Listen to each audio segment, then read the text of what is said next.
very beneficial in terms of producing on a large scale. In very simple words, if I just say that the large or big firms are eventually bigger in terms of getting benefits. Big firms gets big, like they get big benefits. So it means that when you try to produce on the large scale, if you try to produce as a big firm or a company, that means that you are more capable to enjoy the benefits. You get large benefits. Large firms, large benefits.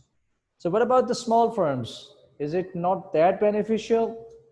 Okay, that is the part of discussion for today. And we would like to see that if every firm, when they get more benefits being as large, so it means that they have more chances of survival. So large firms are going to enjoy large benefits. So large benefits is going to make a firm to survive. There are more chances of survival for the large firms, dear students. We see very big brands throughout the world, and we see that how much sustained and stable businesses they are. They have been working for quite a long time, and the only thing which made them survive was when they tried to become big or large firms. You can point out any multinationals, you can point out any public limited companies, you will always find out that usually when you try to achieve growth in your production, when your firms are growing more through integration or mergers or by any other means, by having internal growth, that is going to give you the large benefits. These large benefits are known as economies of scale. And these economies of scale, what they are doing for you, they are reducing your per unit cost. Is it true? This is what our last discussion was. We learned that these large firms will always enjoy producing more and achieving the minimum cost. So at producing at Q, they will get a very minimum cost at, let's say, C1. So this diagram actually tells us that how large firms are more in a position on a minimum efficient scale. Minimum efficient, they are very efficient in reducing the cost. Why? Because they can produce more and they can bring their cost down. So that means that the more they can output by increasing their factor of production, or in other words, becoming large, they are going to get their per unit cost fall, and they will definitely have more survival. And survival is one of the objectives of a firm as well, apart from your profit. Okay, so what you do now, that this thing, or this is a clear message to every businessman and anybody who intends to do the business, or anybody who intends to allocate the resources, they should have this objective in their minds that in the future, you got to increase the size of your firm for the sake of survival, for the sake of higher profits, and so on. So it means, despite this factor, we usually see that sometimes there are firms who will really like to remain small and still they survive. So that is something which is our today's discussion. So this was all the background which I have shared with you, our previous lesson. And now having this introduction or reinforcement, if I just switch my today's topic with this notion that if they have the survival, the large firms, so what about the small firms? Do they exist, or do they perish, or do they disappear with the passage of time? That's our question today. So it means that despite this factor that large firms get greater benefit and greater chances of survival. But still we see some small firms. They are also surviving among in these large firms. If I just explain conceptually, just imagine the large fish, a very big fish will always resist small fish. It would swallow it, right?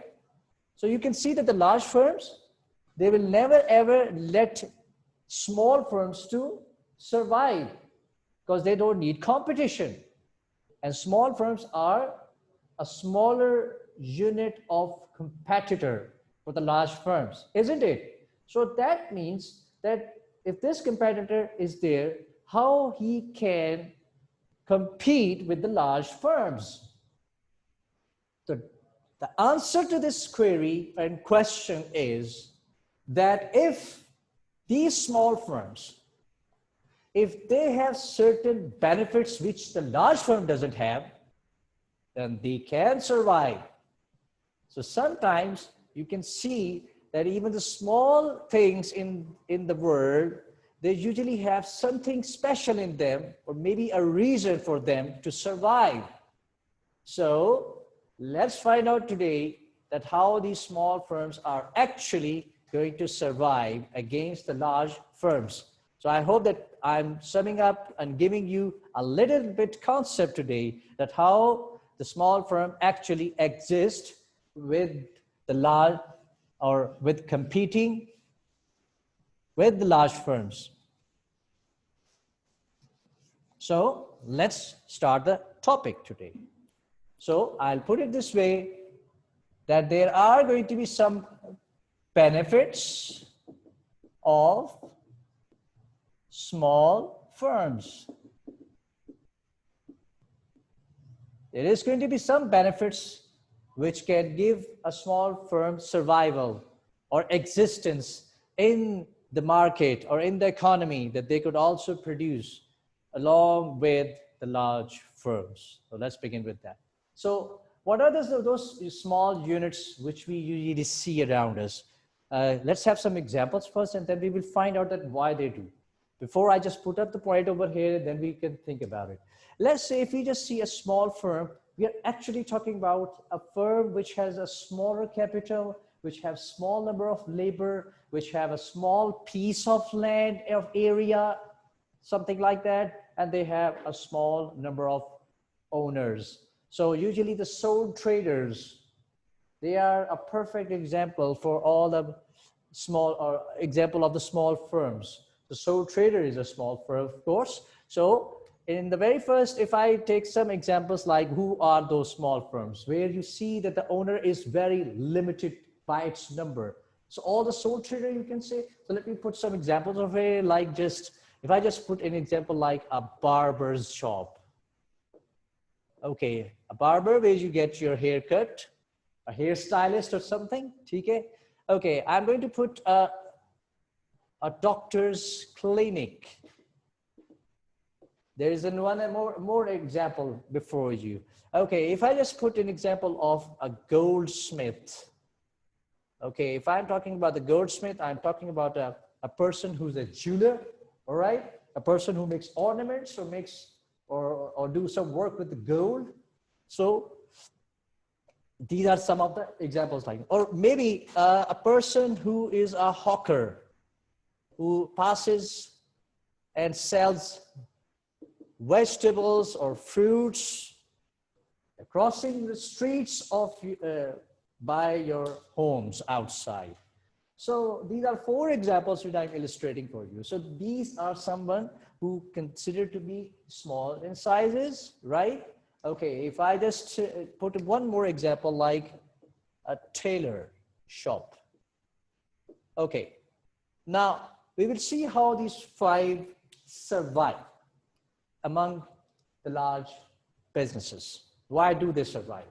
Now, if we just talk about the barber's shop and the tailor's shop, we usually find out that sometimes the barber shops and tailor shop, why you are, sometimes we are a little selective when we want some goods to be made by some special people. So like, if you prefer that I will go to certain ABC tailor, or maybe I will go to some Mr. ABC hairstylist, why I like to go because he satisfies my want. And I'm going to have particular service from that person. Or perhaps if I take example of a doctor, that if I go to, that is a particular one good reason that when sometimes you are more inclined towards personal service. That's point number one. Personal service.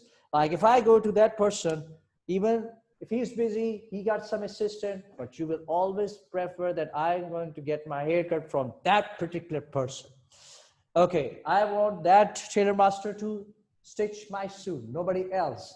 So that is your choice, your preference of the consumer. You do as that you are more satisfied due to your personal service provided by these individuals. So you can well imagine that in this shape, they cannot expand. Okay, if we are still not understanding it, well, how about if I just say that if I take example of a teacher who's running an academy, or let's say somewhere he's doing some part-time coaching. So why you prefer to go to that particular, because he's giving you that personal service which satisfies you. And if he refers somebody else, then no, you go to somebody else, I'm busy, or you're still like preferring that person. So what happens in this way? That if you are going to confine yourself, that you are going to find only personal services. You are only satisfied when you get some personal touch by any worker or any particular profession or occupation. So that means that he has to remain small because he is himself giving his personal services. And if he cannot endorse or transfer his services to somebody else, so he cannot like satisfy people. So the personal service is going to be one factor which can make small firm to exist. Now, what about this point, dear students? Do you think that this personal service or personal touch or personal interaction with the customer is found in large firms? Do you think that the owner of a very large textile mill, like let's say any ABC garment or company, maybe there are a lot of brands out there. Have you ever seen that the owner himself is getting and listening to your problem and he's satisfying you by selling the product? There ain't no such example in the large firm. So it means that the personal service is actually lacking. So it means that if you